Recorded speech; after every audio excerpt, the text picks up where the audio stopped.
Hey guys, Dr. Whitney Bowe here. I'm a board-certified dermatologist here in New York City, and I also treat a lot of celebrities and influencers in my office. And today is a very lucky day because we're letting you join a behind-the-scenes discussion. I'm here with the beautiful Janelle. If you haven't checked out her Instagram channel, you must. It's called Wait You Need This, and Janelle is absolutely stunning and beautiful, and we are just gonna get down and dirty and talk about how to make your skin look beautiful and radiant, both from the inside out as well as the outside in. So Janelle, talk to me, what are the biggest skin issues that you deal with? What are the things that you're most self-conscious about? Reveal to all of the people watching us, what makes you feel insecure and vulnerable? It's a fair question, right? Well, I've always been told my skin is fairly dry and dehydrated, so I'm always concerned about trying to maintain a glow and just that youthful radiance. Yeah, so it's so funny because people always say to me how much water do I need to drink every single day because my skin is so dry?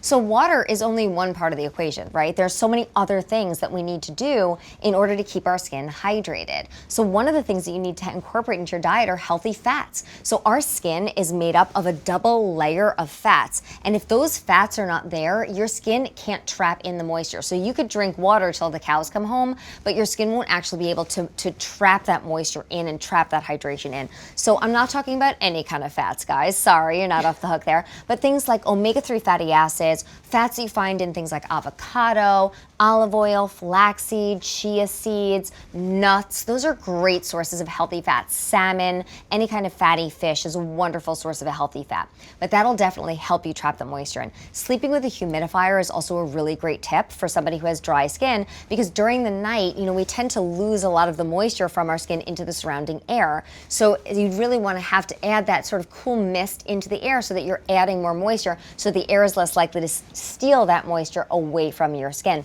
But it's also important to look for the right products. Janelle, do you use a vitamin C serum? I do not. Okay, well, you gotta start.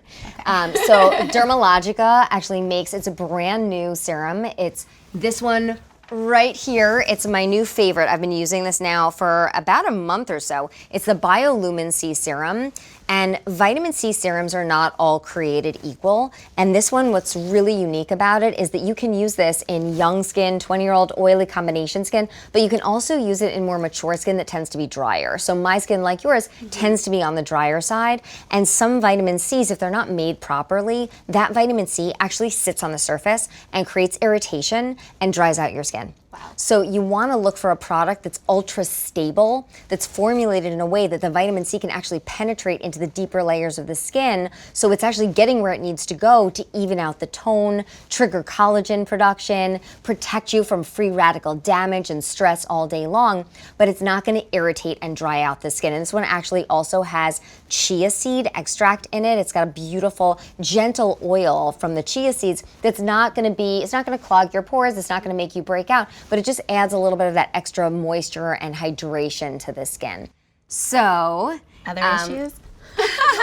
what other skin issues do you have? Yeah, so I do get the hormonal breakouts here from time to time, the very tender, not fun ones. And then up here, I think I don't know if I'm over exfoliating or because of sometimes dryness can lead to smaller breakouts, but I do sometimes see some more of texture or even breakouts. Yeah, and that's really common. So the ones that we see down here are more of those deep cystic lesions that are more related to either hormones, stress, or diet. And the ones up here do tend to be more what we call comedones or like little blackheads or whiteheads, almost like it just doesn't look like the skin is perfectly smooth. Right. One of the best things to do for that is first of all, me. prevention. So are you using a retinol?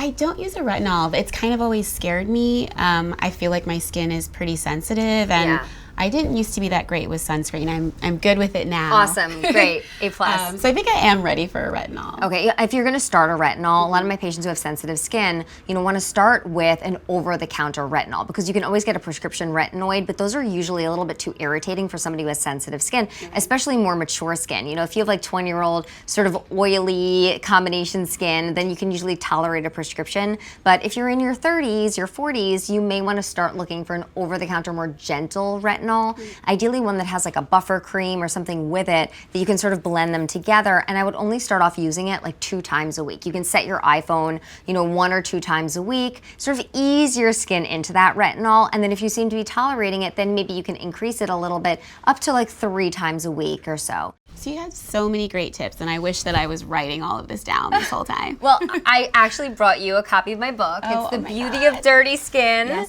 So, a lot of people are not living in New York City and can't come and see me. So I wrote the book for people who live anywhere all over the country. So you can really take care of your skin from the inside out and the outside in pretty much on any budget. And it was really fun. I loved getting to know you. I hope you guys got something out of this today as well.